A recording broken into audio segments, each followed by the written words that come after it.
नमस्कार दोस्तों, liquid classes में आपका एक बार फिर से स्वागत है। दोस्तों, हमारी क्लासेस चल रही थी राजस्थान के कल्चर की, और राजस्थान के कल्चर में भी हम क्या पढ़ रहे थे, राजस्थान की प्रमुख लोक देवियों के बारे में पढ़ रहे थे। उसमें भी हमने राजवंश की आराध्य देवी व कुल देवियों के बारे में चर्चाएं कर ली है, और जनजाति से संबंधित जो कुल देवी थी उनके बारे में भी हमने चर्चाएं कर ली है। इसके बाद में हमने जैसे शीतला माता, शीला देवी, इनके बारे में भी चर्चाएं कर ली है। छींच माता है, नक्टी माता है, जयपुर में जो देवियां थी उनके बारे में भी सविस्तार पूर्वक हमने चर्चाएं कर ली है। आज हम उसी कड़ी को आगे बढ़ाते हुए बात करेंगे किस लोक देवी के बारे में, जीण माता के बारे में। उससे पहले बता दूं, जो यदि आप चैनल पर नए हो तो चैनल को सब्सक्राइब कर लो। और दोस्तों, ये जो राजस्थान की क्लासें हैं ये आपके आगामी आने वाली सभी भर्तियों के लिए, जैसे राजस्थान पुलिस हो, एलडीसी हो, पशु परीक्षक हो, इन सभी भर्तियों में, या सीईटी भी आगे लगने वाली है राजस्थान में, इन सभी भर्तियों में राजस्थान जीके तो जरूर आता है। तो ये क्लासें आपके लिए महत्वपूर्ण होने वाली है। चर्चा करते हैं आज के टॉपिक पे। हम आज कौन सी लोक देवी के बारे में अध्ययन करेंगे? हम बात करेंगे जीण माता की। जीण माता का जन्म कहाँ हुआ? पहले तो हम बात करते हैं कि इनका जन्म कहाँ हुआ। जन्म आपसे पूछ लिया जाए तो जन्म इसका कहाँ हुआ? घांगू गांव। और घांगू गांव कहाँ पड़ता है आपसे पूछ लिया जाए तो चूरू में हुआ था। घांगू गांव चूरू में पड़ता है। वहीं पे क्या हुआ था? इस जीण माता का क्या हुआ था? जन्म हुआ था। ठीक है दोस्तों, तो इसी कारण इसे क्या कहा जाता है? शेखावाटी क्षेत्र की सबसे लोकप्रिय देवी के रूप में जाना जाता है। तो लिखो दोस्तों, इसे शेखावाटी क्षेत्र की सबसे लोकप्रिय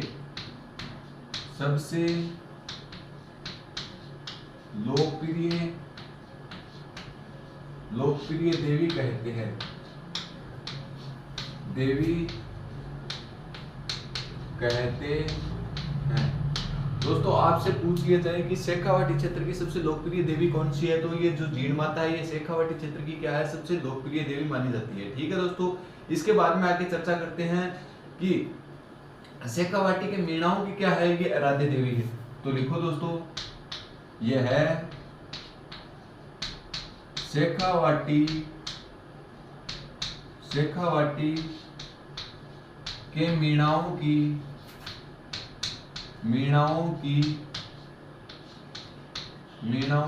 आराध्य देवी है। आराध्य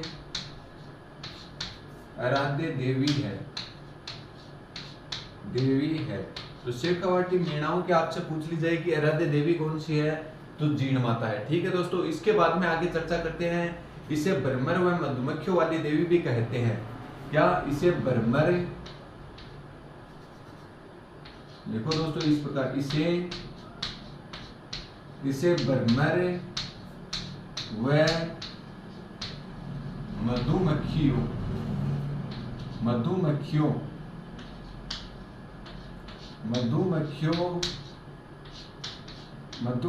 वाली देवी भी कहते हैं।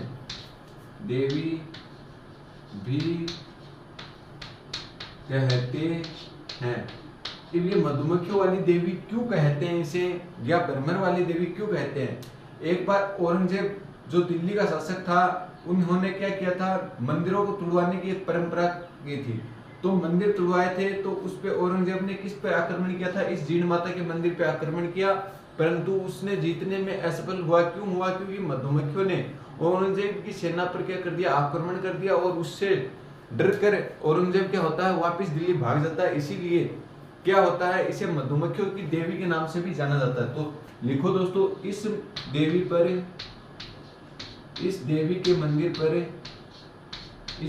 के मंदिर पर औरंगजेब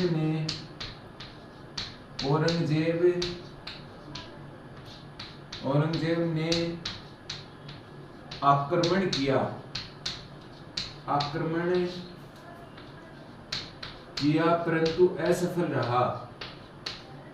परंतु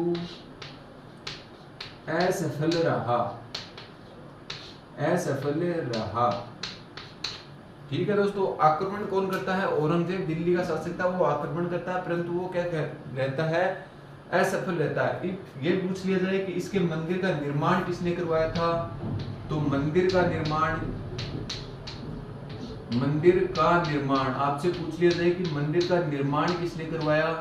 ये क्वेश्चन कई बार पूछा हुआ। तो मंदिर का निर्माण किसने करवाया आपसे पूछ लिया जाए तो एक हट्टड़ नामक व्यक्ति ने क्या करवाया था, इसके मंदिर का निर्माण करवाया था 1064 ईस्वी में।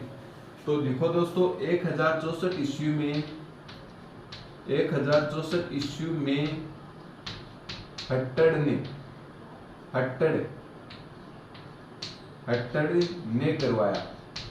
ठीक है दोस्तों, तो मंदिर का निर्माण आपसे पूछ लिया जाए कि इसके मंदिर का निर्माण किसने करवाया, तो 1064 ईस्वी में हट्टड़ नामक शासक ने क्या करवाया था, इनका निर्माण करवाने का काम किया था। पृथ्वीराज चौहान के शासनकाल में था। ठीक है दोस्तों, हट्टड़ पृथ्वीराज चौहान के शासनकाल में उसका सामंत था और उसने क्या करवाया था, जीण माता के मंदिर का निर्माण करवाने का काम किया था। ठीक है दोस्तों, आगे बात करते हैं जीण माता का मंदिर कहाँ स्थित है। तो बात कर ले, जीण माता का मंदिर आपसे पूछ लिया जाए तो यहीं पे लिख लो मंदिर। आपसे पूछ लिया जाए कि मंदिर कहाँ स्थित है, तो मंदिर पूछ लिया जाए रेवासा धाम सीकर में। रेवासा धाम, और रेवासा धाम कहाँ पड़ता है, कोष्टक में लिख लेना सीकर में। रेवासा धाम सीकर में क्या है, इस जीण माता का मंदिर स्थित है। ठीक है दोस्तों, आगे बात करते हैं। इस लोक देवी पे ढाई प्याले क्या चढ़ाए जाते हैं, शराब के चढ़ाए जाते हैं।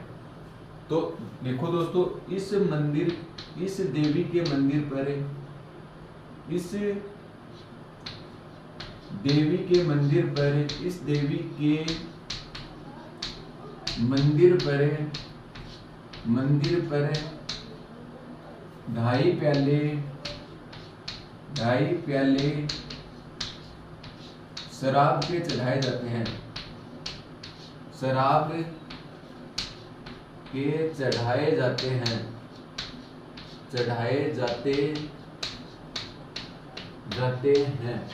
मतलब इस देवी के मंदिर पर क्या चढ़ाए जाते हैं, ढाई प्याले शराब के चढ़ाए जाते हैं। लोक देवी व देवताओं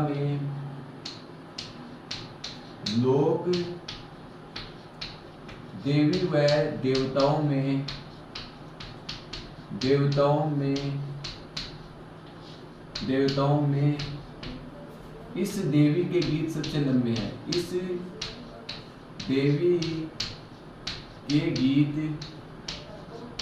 गीत सबसे लंबे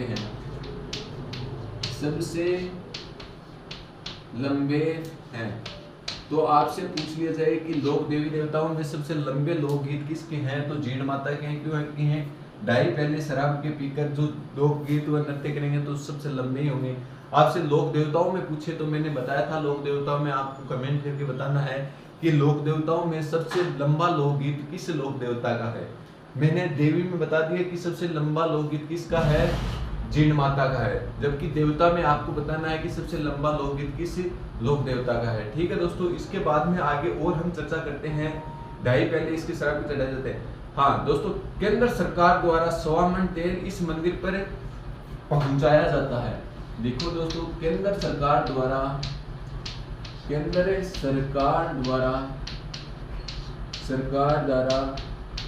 कितने मन तेल इसके मंदिर पे पहुंचाया जाता है, तो 100 मन तेल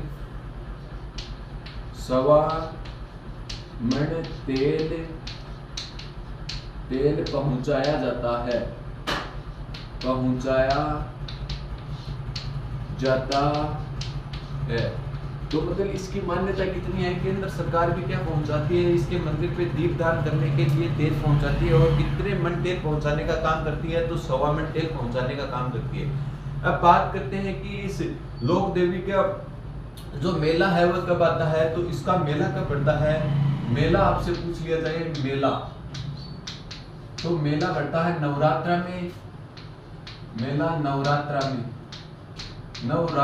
और नवरात्रा कब आते हैं, नवरात्रा भी आपसे पूछ लिए जाए तो कब आते हैं, आश्विन व चैत्र में। चैत्र तथा आश्विन में, चैत्र और आश्विन में चैत्र तथा आश्विन में क्या आते हैं, मेले आते हैं इनके। तो इसका मेला आपसे ये भी कई बार क्वेश्चन पूछा हुआ है कि ऐसी कौन सी लोक देवी है जिसके वर्ष में 2 बार मेले भरते हैं। तो देखो ऐसी बहुत सी लोक देवियां हैं। वैसे तो आपको ऑप्शन में मिलेंगे, या तो इस प्रकार से पूछा जाएगा निम्नलिखित में से कौन सी लोक देवी का मेला वर्ष में 2 बार नहीं बढ़ता, या इस प्रकार से पूछा जाएगा निम्नलिखित में से कौन सी लोक देवी का मेला वर्ष में 2 बार बढ़ता है। उसमें तो आपको एक ही ऑप्शन मिलेंगे। तो जो जीण माता है, जीण माता का मेला वर्ष में 2 बार बढ़ता है, नवरात्र में बढ़ता है। एक तो चैत्र नवरात्र में और एक आश्विन में जो नवरात्र आते हैं उसमें 2 बार क्या बढ़ता है, जीण माता का मेला बढ़ता है। ठीक है दोस्तों, आगे बात करते हैं इसके भाई का क्या नाम है। तो इसका एक भाई था, कौन, हर्ष, और उसका मंदिर भी इसके पास में ही स्थित है। तो हर्षनाथ पहाड़ी पे इसका मंदिर स्थित है। हर्षनाथ पर्वत कहाँ है, हर्षनाथ पहाड़ी पे इसका मंदिर है, हर्षनाथ पर्वत पे। वो कहाँ पे है, वो भी कहाँ पे है, सीकर में ही स्थित है। हर्ष पर्वत कहाँ है, सीकर में।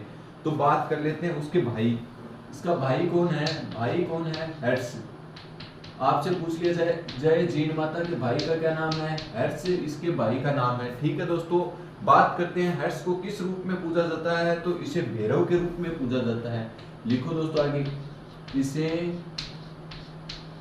भैरव के रूप में पूजा जाता है, भैरव के रूप में पूजा जाता है, पूजा जाता है। आपसे पूछ लिया जाए, आगे लिख लो इसके आगे, मंदिर कहाँ स्थित है, मंदिर तो हर्षनाथ या हर्ष पहाड़ी, हर्षनाथ या हर्ष पहाड़ी सीकर में। तो लिखो दोस्तों हर्षनाथ या हर्ष पर्वत या हर्ष पर्वत, और ये कहाँ पे है, सीकर में स्थित है, सीकर में। ये यहाँ पे क्या है, इसके जो जीण माता के जो भाई हैं उसका मंदिर स्थित है। कुछ किंवदंतियों ने बताया था कि हर्ष जो जीण माता है, और जीण माता और उसकी भाभी दोनों क्या लेकर आ रही थी, पानी लेकर, कुएं से पानी लेकर आ रही थी। और वो दोनों शर्त लगा लेती हैं कि जो ये मटका है ये किसका सबसे पहले उतारेगा। तो जो ये उसका भाई था हर्ष, उसने अपनी पत्नी का मटका सर्वप्रथम उतारा। तो उससे नाराज होकर जो जीण माता है ये हर्ष रेवासा सीकर में चली जाती है, और वहीं पे क्या कर लेती है, तपस्या ग्रहण कर लेती है। उसके बाद में कभी वो वापस गांव नहीं आती है।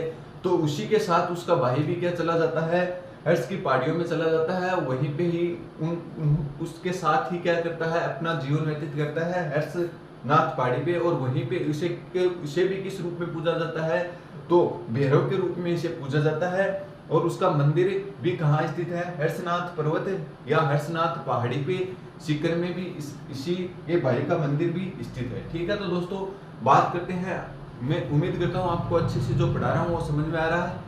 एक बार इसका फिर से रिवीजन कर लेते हैं ताकि आपके आराम से याद हो सके कि अभी तक हमने क्या क्या पढ़ा है जीण माता के बारे में। तो बात करते हैं जीण माता का जन्म कहाँ हुआ। जीण माता का जन्म घांगू गांव कहाँ पड़ता है, चूरू के अंतर्गत क्या होता है, जीण माता का जन्म होता है।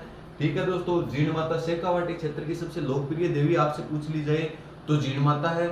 शेखावाटी क्षेत्र की सबसे लोकप्रिय देवी, इस प्रकार से क्वेश्चन आया हुआ क्वेश्चन है, तो कौन सी है, तो जीण माता है। ठीक है दोस्तों, जीण माता किसकी आराध्य देवी मानी जाती है, आपसे पूछ ली जाए तो शेखावाटी क्षेत्र के मीणाओं की क्या मानी जाती है, ये आराध्य देवी मानी जाती है। तो ये भी क्वेश्चन मोस्ट है, आपको याद रखना है कि शेखावाटी के मीणाओं की आराध्य देवी कौन सी है, तो जीण माता शेखावाटी के मीणाओं की क्या है, आराध्य देवी है। आगे बात करते हैं, इसे भ्रमर व मधुमक्खियों वाली देवी के नाम से भी जाना जाता है। क्वेश्चन कई बार पूछा हुआ है कि मधुमक्खियों वाली देवी के नाम से किसे जाना जाता है, तो जीण माता को जाना जाता है। ये ध्यान में रखना, इसके स्टार लगा लेना, ये क्वेश्चन आ सकता है।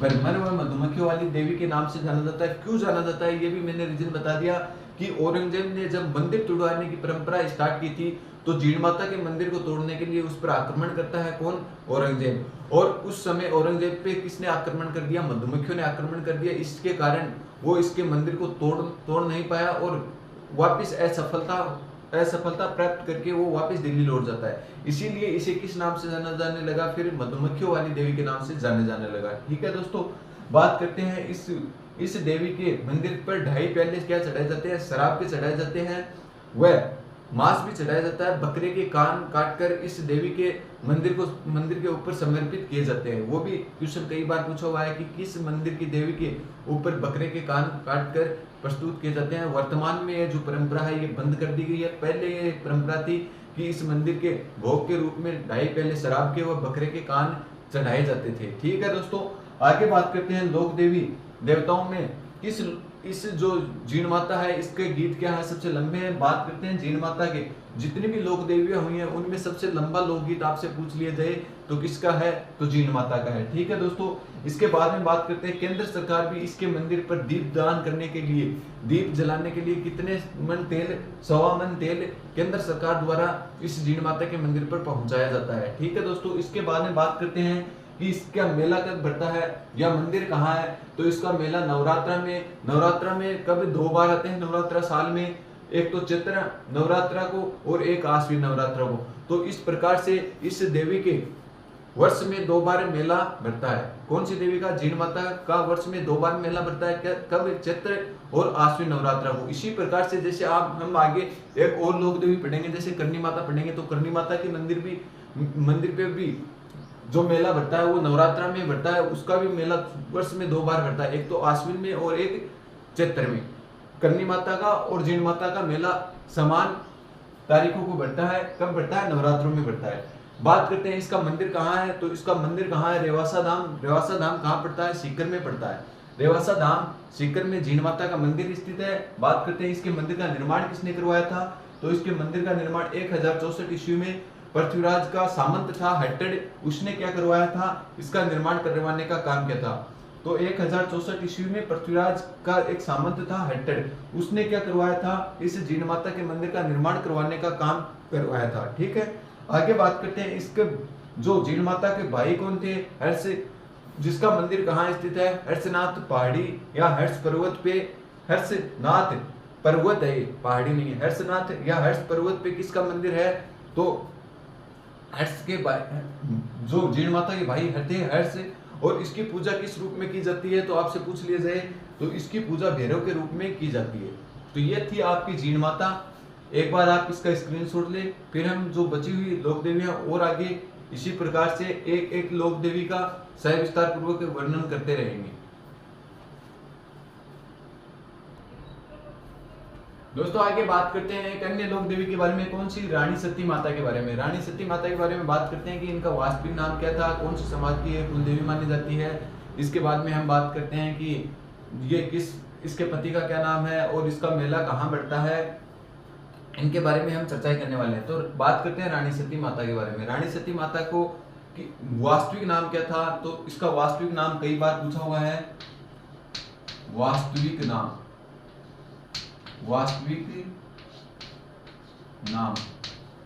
नाम क्या था रानी सती का, तो नारायणी माता क्या था, इनका वास्तविक नाम था, या नारायणी देवी। किस नाम से जाना जाता है इसे, नारायणी देवी। नारायणी देवी के नाम से किससे जाना जाता है, रानी सती को जाना जाता है नारायणी देवी के नाम से। बात करते हैं कि इसका उपनाम क्या है, तो इसे दादी माँ के नाम से भी जाना जाता है। उपनाम आपसे पूछा जा सकता है कि इसका उपनाम क्या है, तो दादी माँ के नाम से भी जाना जाता है। दादी माँ के नाम से भी इसे जाना जाता है। ठीक है दोस्तों, इसके बाद में बात करते हैं जो रानी सती है ये इसके पति का क्या नाम है, तो तन धनदास इसके पति का नाम है। ये कई बार पूछा जा सकता है कि किसके ऊपर ये सती हुई थी, तो इनके पति का नाम क्या है, पति कौन है, तन धनदास। तन धन और दास, ये क्या है, रानी सती के पति का नाम है। रानी सती के पति का नाम है तन धन दास। इस पर क्या हुई थी, ये सती हुई थी। इसका मंदिर आपसे पूछ लिया जाए कि इसका मंदिर कहाँ स्थित है, आपसे पूछ लिया जाए कि मंदिर कहाँ स्थित है, तो झुंझुनू में क्या है, इसका मंदिर स्थित है। झुंझुनू में क्या है, इसका मंदिर स्थित है। ठीक है दोस्तों, आगे बात करते हैं कि इसका मेला कब बढ़ता है, तो इसका मेला भाद्रपद अमावस्या को क्या बढ़ता है, मेला बढ़ता है। पहले तो लिखो, इसकी तलवार के रूप में क्या की जाती है, इसकी पूजा की जाती है। तो इसकी पूजा लिखो दोस्तों, इस देवी की पूजा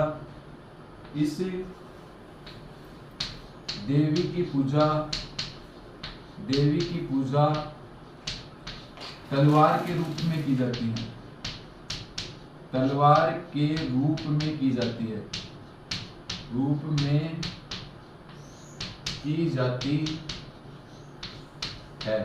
ठीक है दोस्तों, आगे बात करते हैं कि इसका मेला कब बढ़ता है। मेला बात करें तो मेला भाद्रपद अमावस्या को,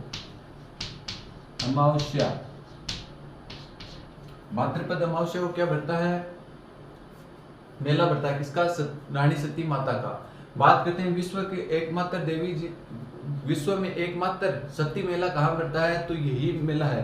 तो यह विश्व का एकमात्र सती मेला है। यह विश्व का एकमात्र सती मेला बढ़ता है। सती मेला बढ़ता है। तो ये कई बार क्वेश्चन आया हुआ है। एक तो इसका मूल नाम क्या है, इसका मंदिर कहाँ स्थित है, और इसका मेला कब बढ़ता है। और एक बार ये क्वेश्चन भी आया था कि विश्व का एकमात्र सती मेला कहाँ बढ़ता है, तो उसमें भी स्थान पूछा हुआ था कि इसका मंदिर कहाँ स्थित है। तो ये थी आपकी कौन सी माता, रानी सती माता। इसके बाद में हम बात करते हैं एक अगली और लोक देवी जिलानी माता के बारे में। कौन सी देवी, जिलानी माता। जिलानी माता के बारे में बात करते हैं कि जिलानी माता का मंदिर कहाँ स्थित है, आपसे पूछ लिया जाए तो जिलानी माता का मंदिर लिखो पहले। जिलानी माता का मंदिर कोटपुतली बहरोड में इसका मंदिर स्थित है। कहाँ, कोटपुतली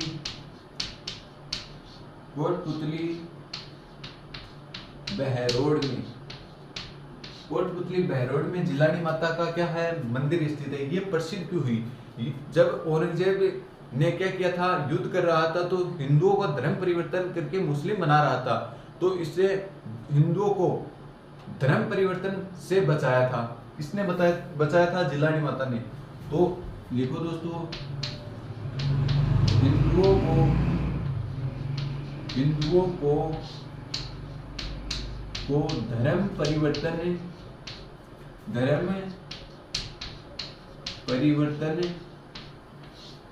से बचाने के लिए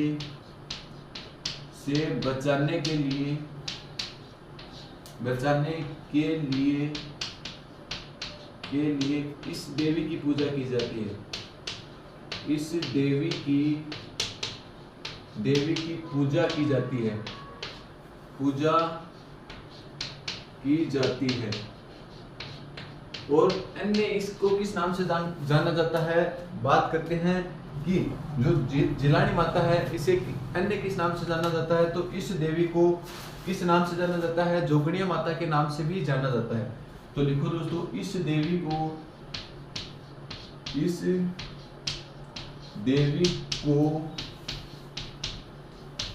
जोगणिया माता के नाम से जाना जाता है। माता के नाम से जाना जाता है। तो आपसे पूछ लिया जाए जोगणिया माता के नाम से किस देवी को जाना जाता है, तो जिलानी माता को जाना जाता है। क्यों जाना जाता है जोगणिया माता के नाम से, क्योंकि जब औरंगजेब ने हिंदुओं को धर्म परिवर्तन कर मुस्लिम बना रहा था, तब उसने किसका वेश धारण किया था, जोगण का रूप धारण करके हिंदुओं को जबरन मुस्लिम बनने से रोकने का काम किया था। इसीलिए इस देवी को किस नाम से जाने लगा, फिर जोगणिया माता के नाम से जाने लगा। तो हमने अभी कौन सी लोक देवियों के बारे में चर्चा की है, एक बार फिर से रिवीजन कर लेते हैं कि कौन सी लोक देवियों के बारे में हमने पढ़ा है। दोस्तों बात करते हैं रानी सती माता। रानी सती माता का वास्तविक नाम क्या था, नारायणी देवी। एक तो ये आपके लिए मोस्ट होने वाला है, ये कई बार क्वेश्चन पूछा हुआ है कि जो रानी सती है इसका वास्तविक और मूल नाम क्या है, तो नारायणी देवी है। इसे किस उपनाम से जाना जाता है, तो इसे दादी माँ के नाम से भी जाना जाता है। आगे बात करते हैं कि इसका मंदिर कहाँ स्थित है, तो इसका मंदिर झुंझुनू में स्थित है। ठीक है दोस्तों, इसके पति का यदि आपसे नाम पूछ लिया जाए तो इसके पति का नाम तन धन दास क्या है, इसके पति का नाम है। ठीक है दोस्तों, आगे बात करते हैं इसकी पूजा किस रूप में की जाती है, तो इस जो देवी है इसकी पूजा तलवार के रूप में की जाती है। ठीक है दोस्तों, यह विश्व का एकमात्र मेला है जो कहाँ है, सती माता का मेला बढ़ता है। विश्व में एकमात्र सती मेला कहाँ बढ़ता है, तो झुंझुनू में बढ़ता है। ठीक है दोस्तों, मेला कब लगता है आपसे पूछ लिया जाए कि इसका मेला कब भरता है, तो भाद्रपद अमावस्या को क्या होता है, इसका मेला भरने का काम होता है। इसका रानी सती का मेला भाद्रपद अमावस्या को क्या होता है, मेला भरने का काम होता है। ठीक है दोस्तों, आगे हमने बात की थी अन्य एक लोक देवी के बारे में, कौन सी, जिलानी माता। जिलानी माता का मंदिर आपसे पूछ लिया जाए तो इसका मंदिर कहाँ स्थित है, कोटपुतली बहरोड में क्या है इसका मंदिर स्थित है। ठीक है दोस्तों, आगे बात करते हैं कि हिंदुओं को धर्म परिवर्तन से बचाने के लिए इस देवी की क्या की जाती है, पूजा की जाती है। जब दिल्ली के शासक औरंगजेब ने हिंदुओं को जबरन मुस्लिम बनाने का काम किया जा रहा था, तब इस देवी ने क्या की थी, रक्षा करने का काम किया था। इसीलिए इसने किसका रूप धारण किया था, जोगणिया का रूप धारण किया था। जोगण का रूप धारण करने के कारण इस देवी को किस नाम से जाने जाने लगा, जोगणिया माता के नाम से जाने जाने लगा। ठीक है दोस्तों, तो इसको यह भी पता चल गया होगा कि आपको इसको जोगणिया माता के नाम से क्यों जाने जाने लगा। इसका वास्तविक नाम क्या था, जिलानी माता, जिसका मंदिर पहले तो कहाँ पे था, पहले तो बहरोड में था, वर्तमान में कोटपुतली बहरोड एक खुद जिला बन गया। तो अब आपके ऑप्शन में आएगा तो कोटपुतली बहरोड दोनों साथ में आएंगे।